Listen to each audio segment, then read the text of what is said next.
Sirotons le houblon, le podcast qui fait glou-glou dans tes oreilles.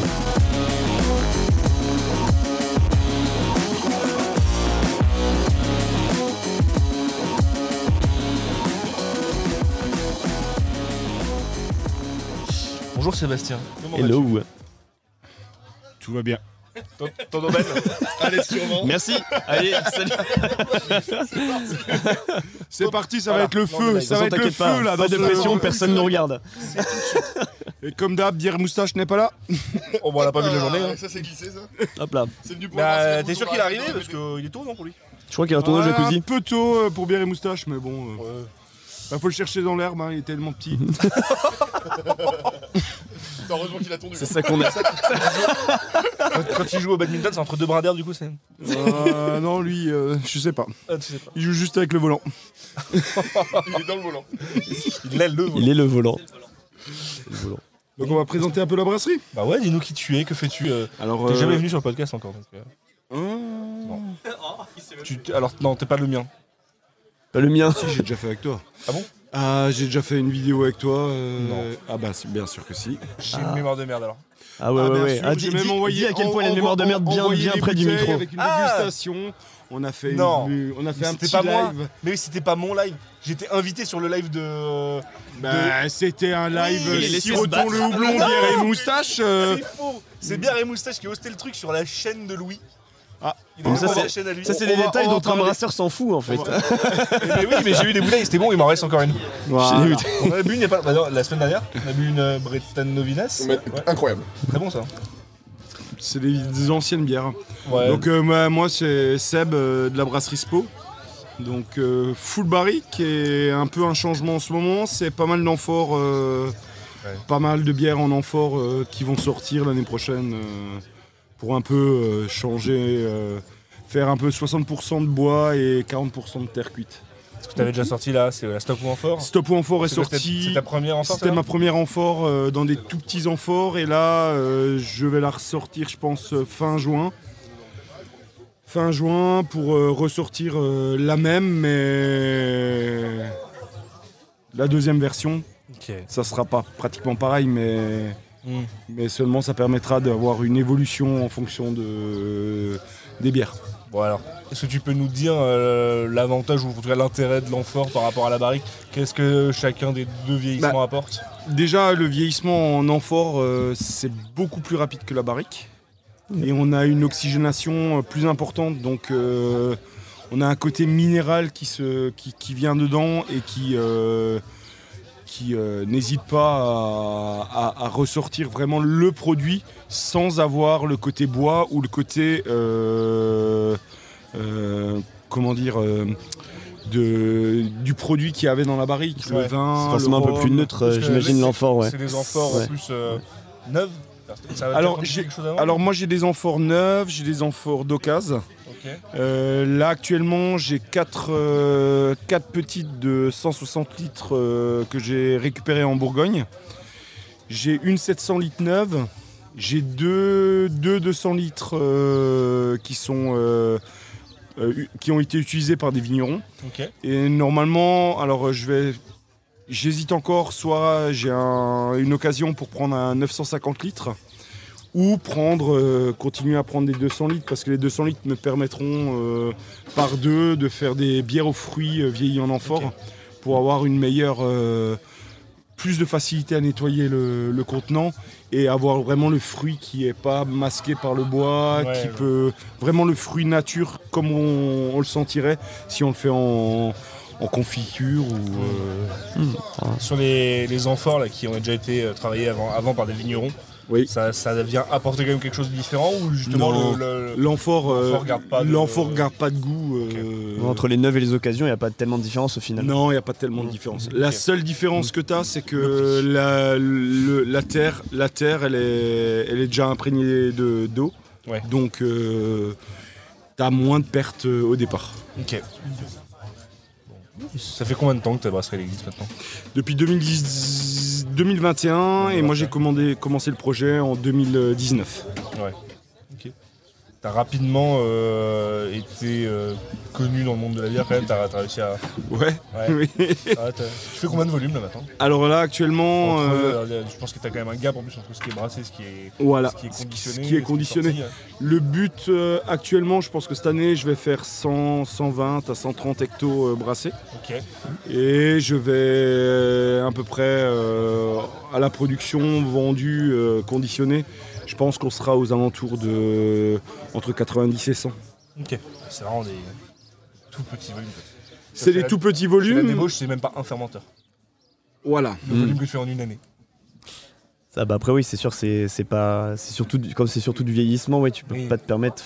Et Parce après, que il t'es faut savoir une chose, logistique, c'est que par rapport à une brasserie traditionnelle, c'est que on va dire en 6 semaines, la bière elle est sortie. Oui, bah, Chez moi, ça va mettre entre 8 et 18 mois de barrique, et Ouais. puis on va avoir aussi à peu près 2 mois de refermentation en bouteille.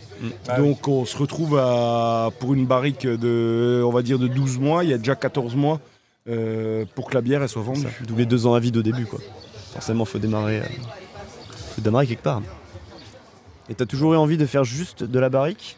Alors moi je maintenant, il y a brasse, de l'amphore aussi. il y a de l'amphore. Oui, et non, de puis- l'enfant, oui, du vieillissement en tout Du cas. vieillissement, Ouais. non, pas forcément. Pas forcément parce que au départ, j'ai commencé en tant que brasseur amateur en 2010. Donc j'ai fait toutes les sortes possibles, inimaginables, tout ce qui se faisait avec les tendances. Et puis vraiment en 2019, là où j'ai vraiment voulu lancer le projet Sauvage, c'était suite à un coup de cœur de la brasserie Tutette où j'ai vraiment kiffé ce que Tutette faisait et je dis c'est ça qu'il faut que je fasse et pourquoi pas le faire en Alsace, voilà, ça dérangera pas, on a les barriques, on a les ressources. Après moi j'ai un concept assez spécial, c'est que j'utilise pratiquement que des barriques alsaciennes. Ok. J'utilise que des produits locaux, donc malt local bio, houblon bio, malt, fruits locaux, et j'essaye de faire que du local. Est-ce que ta brasserie à l'heure actuelle, tu trouves qu'elle a une patte, une spécificité, peut-être que tu travailles, je sais pas, d'une certaine manière, une souche de levure ou j'en sais rien. il y a peut-être Ben un non, truc, après moi je travaille des souches de levure, je travaille fais- essentiellement que de la saison. Ouais. Donc moi je travaille beaucoup sur la saison avec ajout de brette par la suite, avec des levures sauvages de chez moi, que j'ai cultivées moi-même en posant des petits seaux avec du mouchot un peu partout. Ok. Et après je sélectionne, je les laisse 2 semaines au chaud pour que ça fermente. Et ensuite je les rebalance à la cave pendant 4 mois. Et ensuite je goûte tout pour sélectionner la levure que je veux vraiment avoir. Ton petit plaisir quand tu travailles une bière, c'est quoi? C'est plutôt d'aller travailler du fruit, d'aller travailler des aromatiques, des herbes, Alors de la nature. Alors moi j'aime, c'est marrant parce que j'aime beaucoup mes bières sans ajout. Ouais. donc, T'en sors assez peu sans ajout aussi? Ben j'en sors de plus en plus, Ouais. mais il n'y en a pas beaucoup. Parce que sans ajout, je trouve que voilà, il y a vraiment la pâte, il y a vraiment la marque de fabrique. Après les fruits, ben j'aime beaucoup, mais voilà, c'est très compliqué quand tu fais des macérations de fruits dans les barriques. T'as l'impression que t'as quand même plus de demandes, je sais pas, du client final ou tu Après- tes distributeurs, je sais pas, sur de la fruit. Non, non, même ça reste pas. équilibré. Non, ça reste. Après, j'ai pas de demande. En fait, je réponds pas aux demandes, donc je fais ce Ouais. que j'aime. Tu veux faire et- Ce que j'aime. c'est- C'est avec pas les volumes que tu voilà, fais, je avec me dis les que ça vo- touche voilà. toujours preneur C'est mieux, actuellement. finalement. Voilà. C'est là actuellement, on est en train de faire un petit projet sympathique avec une bière noire, brun foncé, brun très foncé. On va dire à 11% avec 9 mois de barricage. Elle a 9 mois de barricage et là je l'ai transférée en Dame Jeanne à l'extérieur dans le jardin en plein Ok. soleil pour essayer de sortir une bière oxydative. Ok. Comme ce qui se Des fait petites dans... expérimentations, des trucs qui te plaisent. Voilà, c'est des petites expérimentations. Là il y a un amphore que j'avais qui va être enterré parce qu'il sointait un peu trop, donc je vais l'enterrer en pleine terre. Ok. Histoire d'avoir d'autres possibilités. Et puis, Ça rajoute quoi du coup de les enterrer c'est une stabilité du produit sur les. T'as pas les variations de température, t'as rien. Dans la terre, elle va rester, ça va chauffer sur 20 cm et après ça va rester stable. Ok.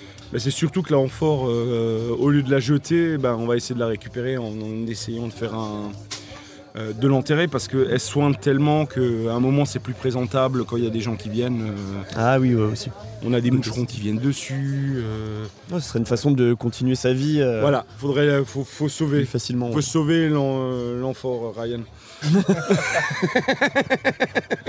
faut sauver la soldat amphore. Hein. Est-ce qu'il y a un lien particulier qui s'est créé entre SPO et Ammonite? On t'a déjà vu l'année dernière. Ouais, alors ça c'est. Oui, un stand en commun. On avait un stand en commun à Lyon. Après, voilà, on fait à peu près la même chose, mais c'est-à-dire qu'on travaille juste les barriques et puis les amphores aussi.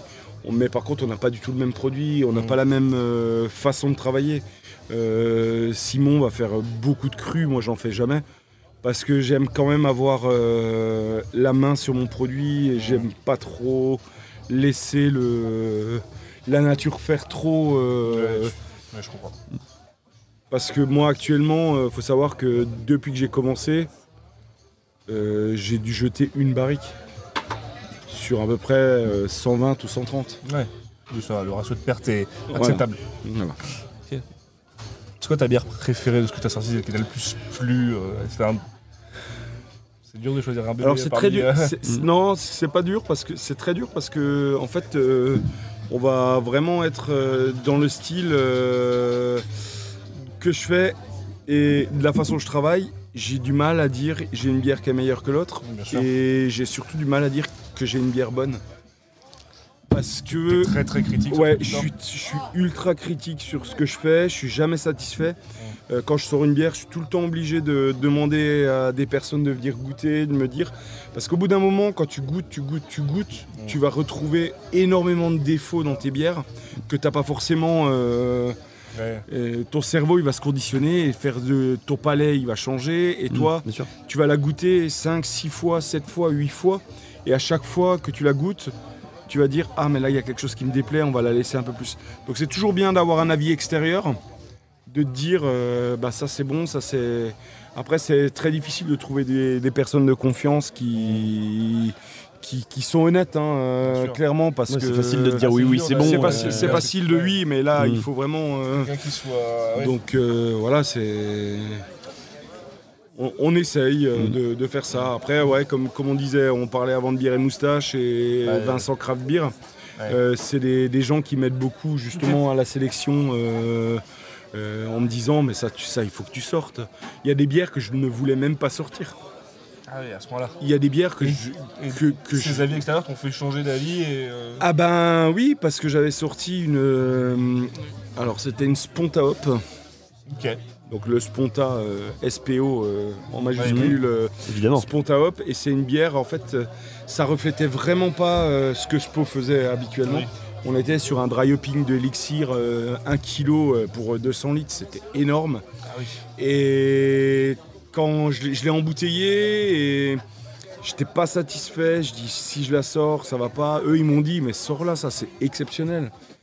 Et effectivement c'était vraiment une super belle bière. Mais moi je restais sur ma faim, je m'attendais pas à ça.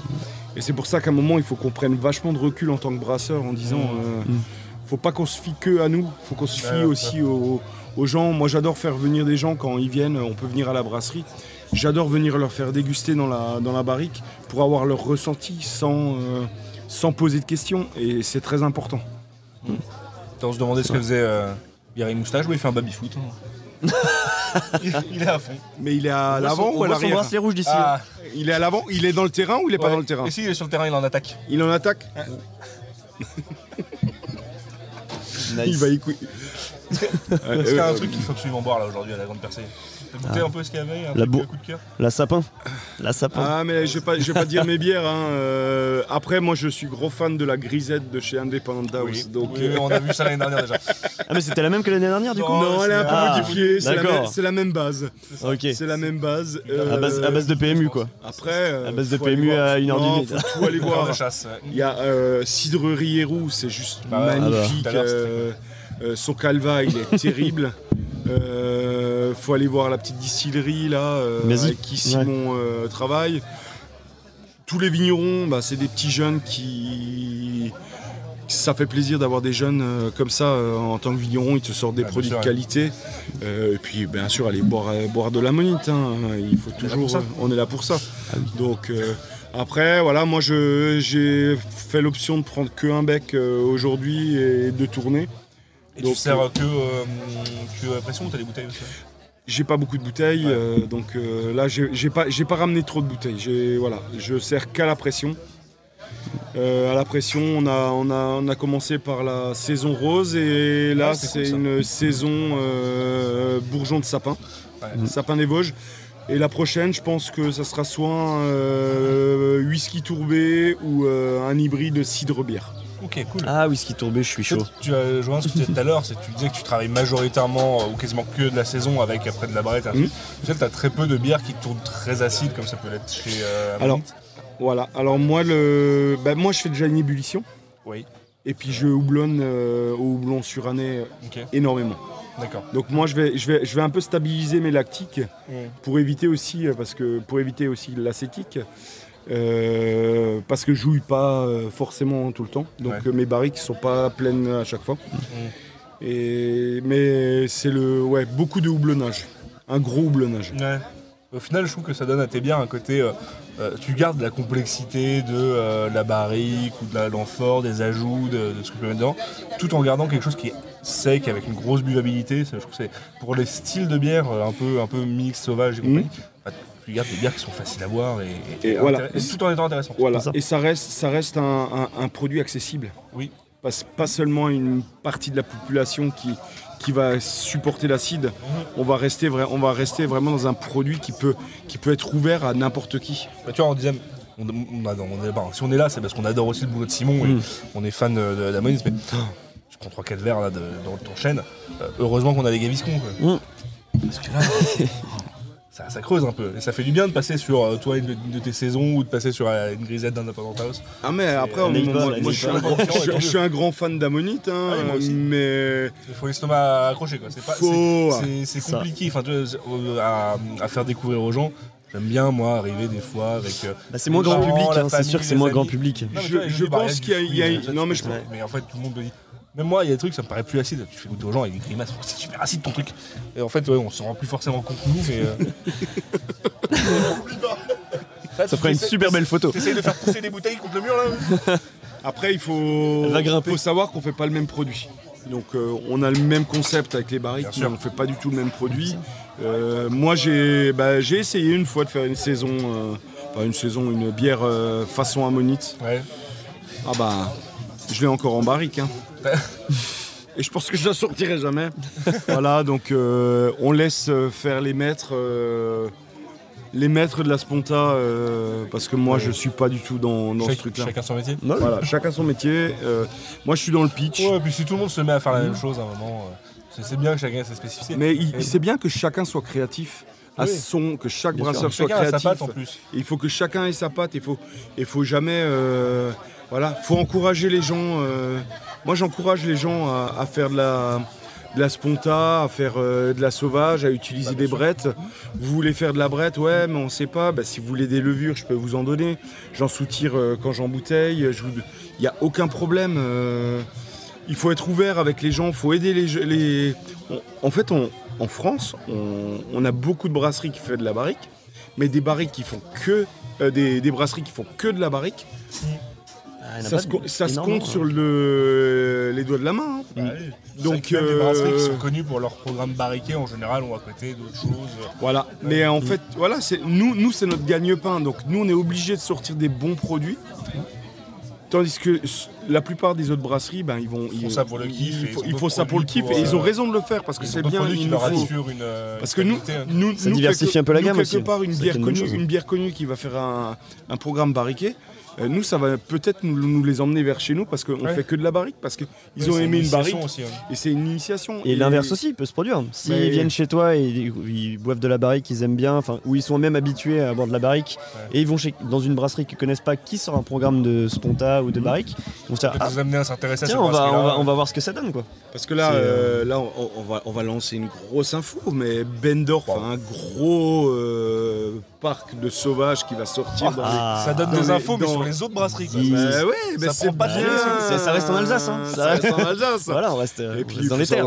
Et puis, le responsable brasseur, on le connaît tous de chez Bendorf. Hein. Moi, j'ai des cheveux. Lui, il n'en a pas, mais c'est mon frangin. Donc... Très bien. Est-ce que tu n'as pas des petites bières à les servir à des gens qui attendent dans ton centre? Quelqu'un a pris le relais? Non, de toute manière, on laisse.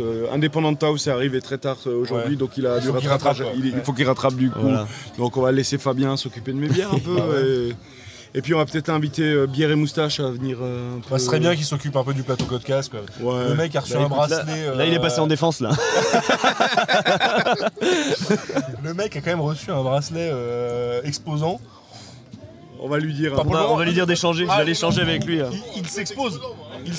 Mais l'année prochaine, on se fera pas avoir. Hein. L'année prochaine, on se fera pas avoir. Hein. Tu sais quoi, lance un podcast. Hein. Non, je suis fidèle à Siroton le Houblon. C'est bien.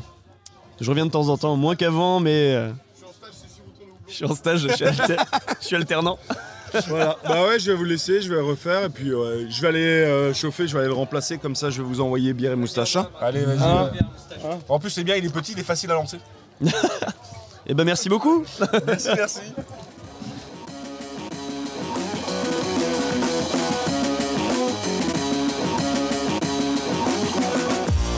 Siroton le Houblon, le podcast qui fait glou-glou dans tes oreilles.